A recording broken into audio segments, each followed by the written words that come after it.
नमस्कार, स्वागत है आपका। आप ग्राउंड रिपोर्ट देख रहे हैं। आपके साथ मैं हूं शबाब। दिन भर क्या घटा प्रदेश में खास, हम आपको बताएंगे अगले आधे घंटे। बुलेटिन की शुरुआत करेंगे पाकिस्तान में योगी मॉडल की धूम। जी हां, पाकिस्तानी संसद में योगी मॉडल को तवज्जो दी जा रही है। ये बड़ी खबर इस वक्त आपके टीवी स्क्रीन पर है। पाकिस्तानी संसद में योगी मॉडल की गूंज दिखी है। पाकिस्तानी संसद ने यूपी की तारीफ की है। विपक्षी सांसद ने यूपी के आर्थिक आंकड़े बताकर आईना दिखाया। सांसद ने यूपी को बताया पाकिस्तान से बेहतर। उन्होंने कहा कि यूपी की आर्थिक मजबूती, प्रशासनिक मॉडल की सराहना की। पाकिस्तान का पूरा बजट 62 मिलियन है, अकेले यूपी का बजट 97 बिलियन। संसद का भाषण सोशल मीडिया पर तेजी से वायरल हो रहा है। वायरल वीडियो ने सोशल मीडिया पर सनसनी मचाई है। ये बड़ी खबर है इस वक्त आपके टीवी स्क्रीन पर। बड़ी खबर, पाकिस्तानी संसद में भी योगी मॉडल की गूंज सुनाई दी है और इस गूंज के तहत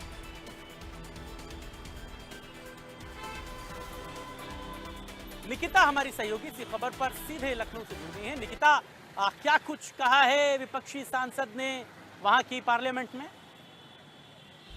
देखिए, ये एक बड़े गर्व की बात है कि जिस तरीके से अब उत्तर प्रदेश की जो गूंज है, योगी मॉडल की जो गूंज है, वो पाकिस्तान संसद में भी गूंज रही है। और पाकिस्तान संसद ने जिस तरीके से उत्तर प्रदेश की यहाँ तारीफों के पुल बांधे हैं, और साथ ही साथ आपको बता दूं कि विपक्षी सांसद पर उत्तर प्रदेश के जो आर्थिक आंकड़े हैं उनको बता करके कहीं ना कहीं एक आईना दिखाने की बात की है। साथ ही सांसद ने उत्तर प्रदेश को पाकिस्तान से बेहतर बताया है। अपने आप में ये बड़ी उपलब्धि, जहां पर पाकिस्तान में गूंज है और उत्तर प्रदेश की जो आर्थिक मजबूती है, प्रशासनिक मॉडल है, उसकी सराहना की जा रही है। पाकिस्तान के अगर मैं बजट की बात करूं तो 62 बिलियन है, और अकेले उत्तर प्रदेश का ही अगर मैं बजट की बात करूं तो 97 बिलियन है। एक आंकड़ा अच्छा खासा, एक डिफरेंस यहाँ पर देखा जा रहा है। और साफ तौर पर सांसद का जो भाषण है वो सोशल मीडिया पर तेजी से वायरल भी हो गया है, और वायरल वीडियो का जिस तरीके से सोशल मीडिया में सनसनी मचाई है, तो इसमें कहीं ना कहीं अपने आप में एक बड़ी उपलब्धि कि अब उत्तर प्रदेश सिर्फ भारत तक ही नहीं बल्कि पड़ोसी देशों तक उसकी गूंज हो रही है, वहां तक फेमस हो रहा है योगी मॉडल। तो ये अपने आप में एक बड़ी उपलब्धि, जिस तरीके से नए नए मुकाम उत्तर प्रदेश अपने आप में दाखिल कर रहा है, अपने जो रिजल्ट्स है, प्रोग्रेसिव कार्ड है, उसमें दिख रहा है। तो कहीं ना कहीं ये उत्तर प्रदेश सरकार की भी उपलब्धि और उन तमाम जनता की, यहाँ पर 25 करोड़ की जनता की यहाँ पर उपलब्धि है, जहाँ पाकिस्तान में अब योगी मॉडल की जो गूंज है वो सुनाई दे रही है। ठीक है, बहुत शुक्रिया निकिता इस पूरी बातचीत के लिए। अगली खबर उत्तराखंड से आपको बताएंगे, जहां पर धामी कैबिनेट की आज एक महत्वपूर्ण बैठक हुई। इस बैठक में कई इंपॉर्टेंट प्रस्तावों पर मुहर लगी। ये बड़ी खबर है इस वक्त आपके टीवी स्क्रीन पर। 4 प्रस्ताव थे जिन पर धामी कैबिनेट ने मुहर लगाई है। सहकारिता विभाग का प्रस्ताव पास हो गया है। उप निबंधक ऑडिट के 11 पद मंजूर हो गए। बद्रीनाथ धाम के लिए प्रस्ताव मंजूर हो गया है। आईएसबीटी वॉल को बढ़ाया जाएगा, बेहतर किया जाएगा, उसका सौंदर्यीकरण किया जाएगा। और मंदिरों में बढ़ रहे श्रद्धालुओं की संख्या पर भी चर्चा की गई है। पशुपालन विभाग के प्रस्ताव पर भी मोहर लगी है। ये बड़ी खबर है इस वक्त आपके टीवी स्क्रीन पर। 4 इंपॉर्टेंट प्रस्ताव थे जिन पर मोहर लगी है। सहकारिता विभाग, पशुपालन विभाग, तमाम विभागों के जो इम्पोर्टेंट जो प्रपोजल थे, जो प्रस्ताव थे, उनको मंजूरी मिली है। ये बड़ी खबर है इस वक्त आपके टीवी स्क्रीन पर।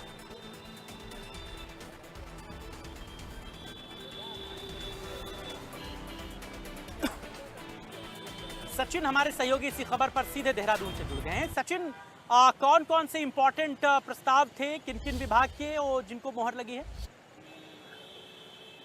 देखिए, सबसे पहले मैं आपको बताना चाहूँगा जो आज की जो कैबिनेट हुई है, उसके जो महत्वपूर्ण जो विषय है, यानी 3 जो महत्वपूर्ण बिंदु हैं, उस पर सरकार की मोहर लगी है। इसमें सहकारिता विभाग की बात करी जाए, पर्यटन विभाग की बात करी जाए, पशुपालन विभाग की बात करी जाए। सबसे पहले मैं आपको जो है पशुपालन का बताना चाहूँगा। जिस तरीके से 429 पद इसमें जो है यानी नई भर्ती प्रक्रिया या प्रशिक्षण अब होता है पशुपालन विभाग में, यानी मान के चलो कि जिस तरीके से अगर कोई नई वैकेंसी निकलती है, तो उसका जो कार्यकाल होता है ट्रेनिंग का, वो 2 साल के लिए होता था। लेकिन अब 1 साल के लिए जो है कैबिनेट में आज कर दिया गया है।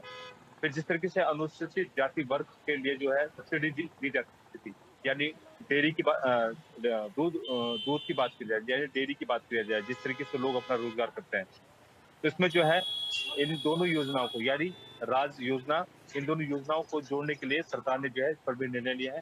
साथ ही सहकारिता विभाग की अगर बात करी जाए, यानी 11 पद इसमें चर्चित किए गए हैं सहकारिता विभाग की बात करी जाए। और सबसे जो महत्वपूर्ण जो विषय है, यानी बद्रीनाथ जो कॉरिडोर लगातार वहां पर बन रहा है, ये यहाँ पर जो देहरादून में आईएसबीटी जो बस अड्डा पड़ता है, यानी यहाँ पर जो है बद्रीनाथ मंदिर के जो है जो पिक्चर्स है या चित्र है, वो यहाँ पर जो है बनाए जाएंगे। तो कुल मिला के ये कहा जा सकता है आज कैबिनेट में जो है जो महत्वपूर्ण बिंदु थे, इस पर जो है सरकार ने चर्चा की है।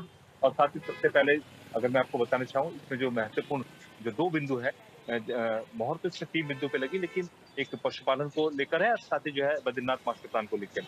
यानी जिस तरीके से वहाँ पर क्या-क्या चीजें डेवलपमेंट हो रही है, यानी मास्टर प्लान जो है केंद्र सरकार का यहाँ पर चल रहा है, केदारनाथ की बात करी जाए या बद्रीनाथ की बात करी जाए, तो इस पर जो है इसका जो है जिस तरीके से जो है आज की जो कैबिनेट बैठक थी उसमें जो आईएसबीटी पड़ता है, यहाँ पर जो है यहाँ पर जो दीवारें हैं या जो यहाँ पर हाईवे पे जो दीवारें बनी हुई है, वहाँ पर जो है बद्रीनाथ भगवान के जो है पोस्टर या चित्र बनाए गए। ठीक है सचिन, बहुत शुक्रिया इस पूरी बातचीत के लिए। आप नजर बना रखिएगा, फिर लौटेंगे आपके पास। अगली खबर संभल से आपको बताएंगे। संभल के चंदौसी में अवैध मस्जिद को डिमोलिश करने बुलडोजर। इस बुलडोजर की कार्रवाई को देखकर जो मस्जिद का अवैध हिस्सा था उसको मस्जिद के जिम्मेदारों ने खुद तोड़ना शुरू किया। ये बड़ी खबर है इस वक्त आपको टीवी स्क्रीन पर। नगर पालिका की जमीन पर यह मस्जिद बनाई गई थी। रजाए मुस्तफ़ा मस्जिद को ये नोटिस मिला था कि ये नगर पालिका की ज़मीन पर बनी हुई है, और जब मस्जिद कमेटी के लोग कागज़ नहीं दिखा पाए, उसके बाद मस्जिद को तोड़ने के लिए बुलडोज़र पहुंचा, और जैसे ही बुलडोज़र पहुंचा तो मस्जिद कमेटी के लोग खुद मस्जिद को तोड़ते नजर आए। ये बड़ी खबर इस वक्त आपके टीवी स्क्रीन पर संभल के चंदौसी।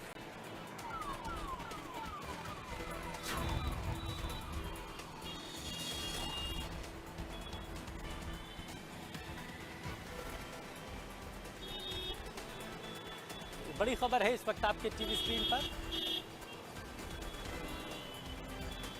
संभल से।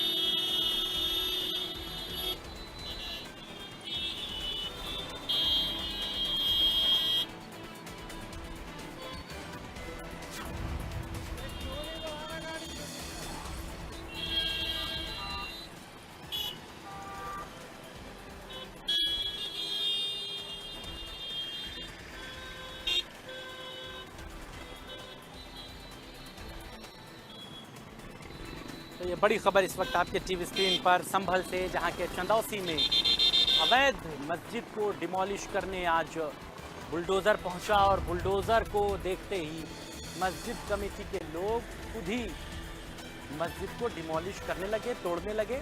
बताया ये जा रहा है कि ये मस्जिद नगर पालिका की ज़मीन पर बनी हुई थी, और इसको लेकर के मस्जिद कमेटी को नोटिस भी दिया गया था। मस्जिद कमेटी इस बाबत कोई भी संतुष्टि भला जवाब नहीं दे पाई, जिसके बाद इस मस्जिद को तोड़े जाने के आदेश दिए गए। इस आदेश के बाद नगर निगम का बुलडोज़र मस्जिद को जमींदोज करने मौके पर पहुंचा, तो मस्जिद कमेटी के लोगों ने खुद ही इस मस्जिद को तोड़ने का काम किया। रजनीश हमारे सहयोगी इसी खबर पर सीधे जुड़ गए हैं। रजनीश, क्या कुछ जानकारी है, डिटेल में बताइए। जी, मैं बताना चाहूँगा कि जो जनपद संभल की एक तहसील है चंदौसी, यहाँ पर एक नगरपालिका चंदौसी है।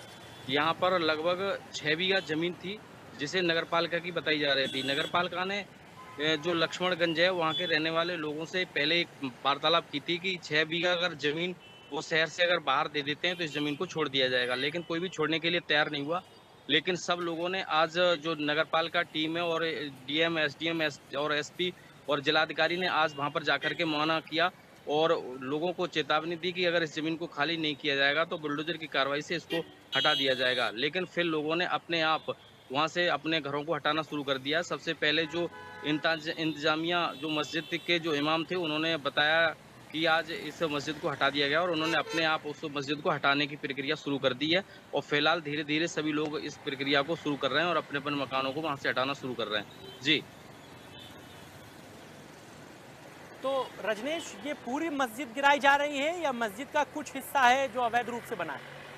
जी, जो मस्जिद है, मस्जिद पूरे सरकारी भूमि पर जो नगरपालिका की ज़मीन है, उस पर पूरी मस्जिद ही वह बनी हुई है और वहाँ के आसपास के लोग भी उस अवैध ज़मीन पर उनके आवास बने हुए हैं। फिलहाल जो मस्जिद है, वहाँ से लोगों ने अभी शुरुआत की है, उनके इमाम ने मस्जिद से शुरुआत की है और पूरी मस्जिद को ही वहाँ से हटाया जाएगा, क्योंकि वह पूरी मस्जिद जो है, वो सरकारी भूमि पे बनी हुई है। और आज हमारे जो जनपद के जिलाधिकारी राजेंद्र पेसिया जी और एसपी साहब भी वहाँ मौके पर पहुंचे और उन्होंने वहाँ की स्थिति को देखा और नक्शा को भी आज देखा गया और नक्शा में देखने के बाद उसको चिन्हित किया जाएगा, क्योंकि इसकी प्रक्रिया जो पिछले जो रविवार है उस दिन से इसकी प्रक्रिया चल रही थी, लेकिन आज से यह प्रक्रिया पूरी शुरू कर दी गई है और इस मस्जिद को पूरा ही वहाँ से हटाया जाएगा। जी। ठीक है रजनीश, आप नजर बना रखिए, खबर पर आगे जो अपडेट रहेंगे फिर लौटेंगे। अगली खबर मथुरा से आपको बताएंगे, जहां पर कथावाचक प्रदीप मिश्रा के खिलाफ लोगों का गुस्सा सड़कों पर आज दिखा। प्रदीप मिश्रा के खिलाफ जमकर हंगामा हुआ, लोगों का आक्रोश दिखा। एसएसपी ऑफिस के बाहर उनके पोस्टर जलाए गए।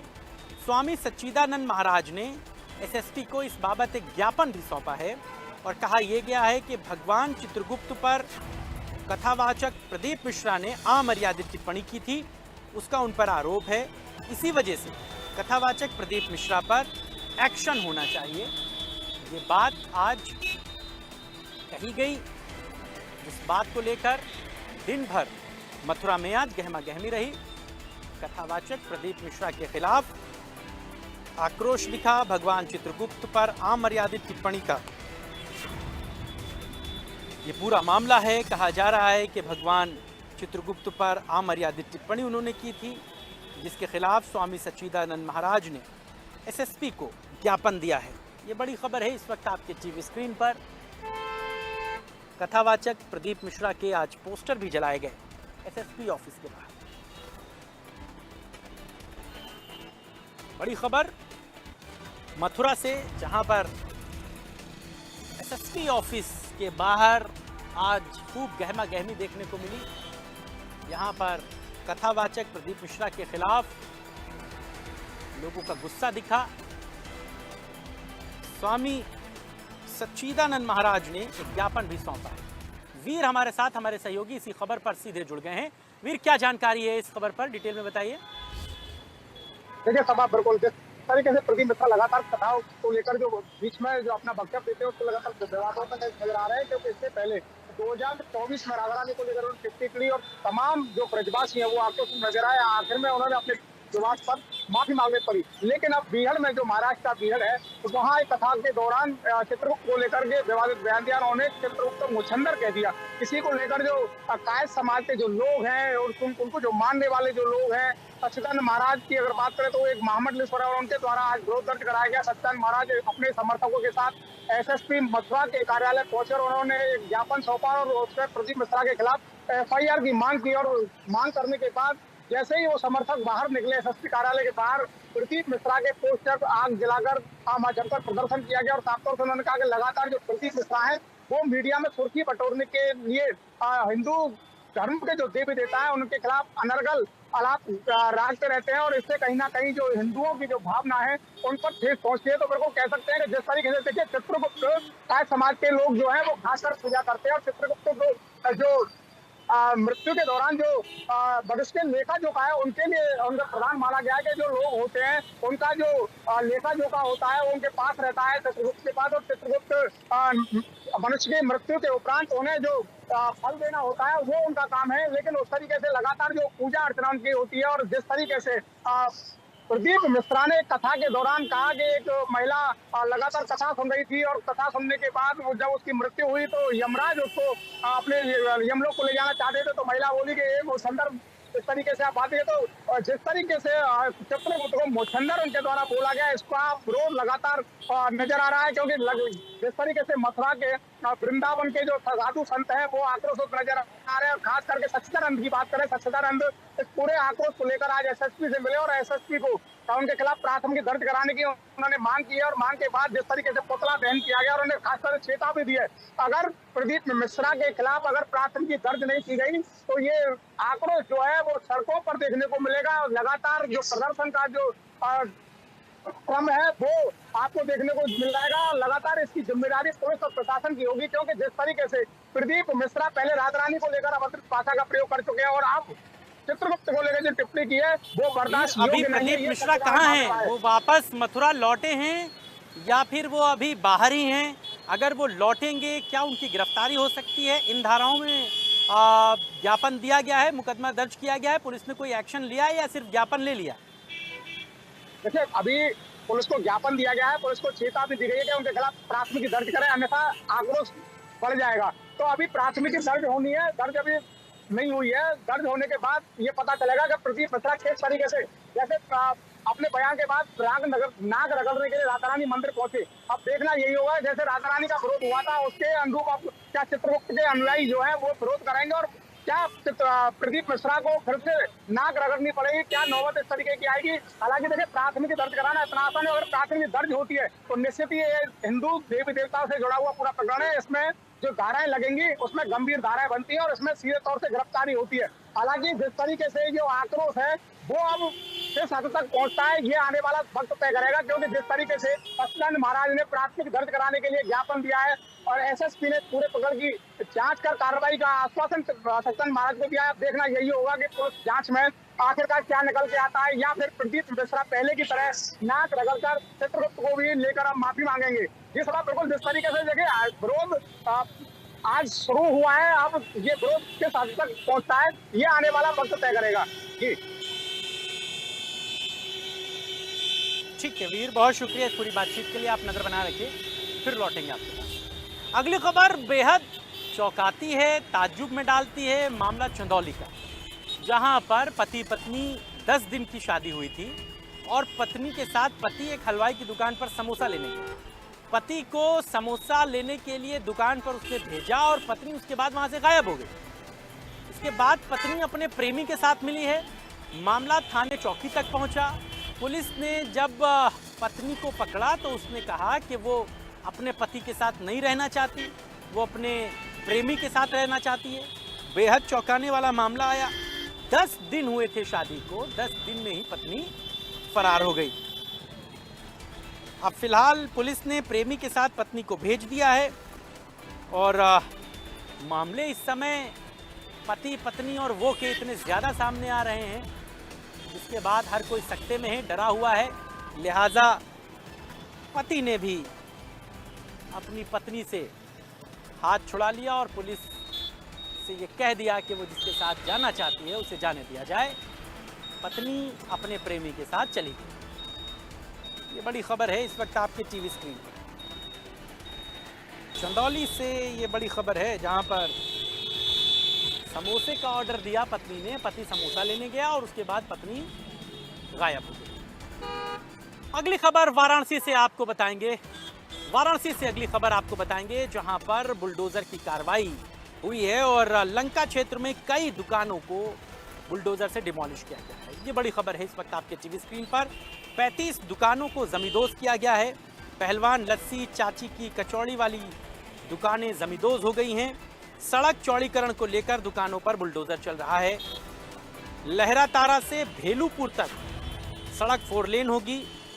इससे पहले दुकानें खाली करने का इन लोगों को नोटिस दिया गया था, लेकिन किसी ने उस पर कोई संजीदगी नहीं दिखाई।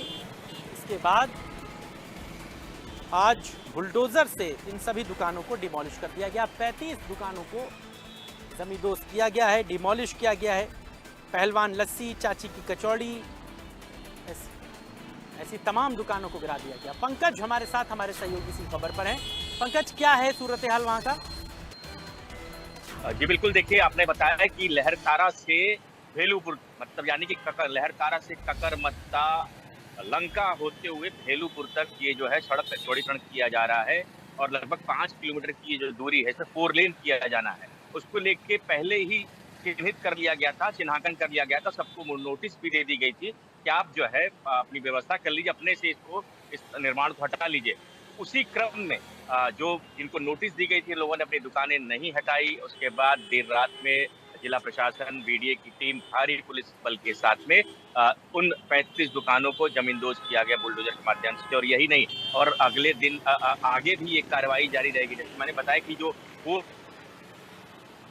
लेन होना है और लगभग 5 किलोमीटर लंबा ये मार्ग है, क्योंकि ट्रैफिक की बहुत समस्या आती है। और निश्चित तौर पे लंका पे जहाँ पे ये दुकानें थी, उनकी वजह से बहुत जाम होता था। चाहे चाची की दुकान की बात कर ले, चाहे पहलवान लस्सी की बात कर ले, चाहे महेंद्र पान की दुकान की बात करें, इन जगहों पे इतनी गाड़ियां खड़ी हो जाती थी। इसके वजह से कहीं ना कहीं जो है यातायात की समस्या उत्पन्न होती थी, क्योंकि जिस तरीके से लाखों की संख्या में बनारस में लोग आ रहे हैं तीर्थयात्री के साथ ही, पर्यटन के दृष्टिकोण से भी लोग यहाँ पे आते हैं, भारी वाहन भी आते हैं, बसें भी आती हैं, फोर व्हीलर्स भी आते हैं, उसकी वजह से काफी जाम का सामना करना पड़ता था। तो इसी क्रम में इनको जो है जमींदोज किया गया, इनकी दुकानों को हटाया बढ़ाया गया और बुलडोजर चलाया गया। उसको लेके हालांकि स्थानीय लोगों ने कुछ नाराजगी भी जाहिर की, पर कुल मिला के अगर बात करें तो बनारस में भी सुचारू यातायात रखना है, व्यवस्थित करना है, तो ऐसी कार्रवाई करना एकदम आवश्यक है। और आगे भी जो 5 किलोमीटर का जो मार्ग है, उसमें आगे भी जो जहाँ ऐसे मार्ग पड़ेंगे, जहाँ जो चिन्हित किया गया अनुष्ठानों को, उनको हटाने का काम किया जाएगा। जी बात अभी ये चौड़ीकरण की जो कार्रवाई है वो कंप्लीट कर ली गई है, या अभी आने वाले वक्त में वहाँ पर आगे की जगह में और मकान गिराए जाएंगे या दुकानों को हटाया जाएगा वहाँ से? और क्या जिन लोगों को हटाया जा रहा है उनको कहीं और शिफ्ट कर रही है सरकार? जी बिल्कुल, देखिए ये कार्रवाई काफी लंबा प्रोसेस, क्योंकि लगभग 5 किलोमीटर का ये जो मार्ग है, और उन स्थानों पे जहाँ जो अवैध अतिक्रमण लोग किए हुए हैं, या जहाँ जिला प्रशासन ने जिनको नोटिस दी है, सबको पहले ही चेता दिया गया था। लगभग हम बात करें तो सालों पहले उनको जो है नोटिस दे दी गई थी, चिन्हित कर लिया गया था, बाकायदा मार्किंग की गई है कि किस मकान को कितना अंदर तोड़ना है, किस दुकान को कितना तोड़ना है, तो पहले से पूरी मार्किंग कर दी गई थी। तो निश्चित तौर पे उसी क्रम में ये काम हो रहा है और ये आगे भी अनवरत चलता रहेगा। और जहां तक रही बात बसाने की, तो देखिए जो अवैध अतिक्रमण है, तो उनको कहीं से ऐसे बसाने का भी ऐसा नहीं है। हाँ, जो वैध है उनको कुछ मुआवजे दिए जाएंगे, और अगर भविष्य में अगर और कहीं दुकान वगैरह बनती है तो उनको प्रायोरिटी दी जाएगी, तो उस दुकान में उनको आवंटन उनको मिले। जी शबा। ठीक है, बहुत शुक्रिया इस पूरी बातचीत के लिए। आप नज़र बना रखिए, फिर आप लौटेंगे। बहुत धन्यवाद। इन्हीं तमाम खबरों के साथ ही ग्राउंड रिपोर्ट में आज के लिए बस इतना ही। देश और दुनिया की तमाम खबरों के लिए देखते रहिए इंडिया न्यूज़ उत्तर प्रदेश उत्तराखंड। लखनऊ में मेरे कैमरा सहयोगी अरशद के साथ मेरी पूरी टीम को दीजिए इजाज़त। नमस्कार।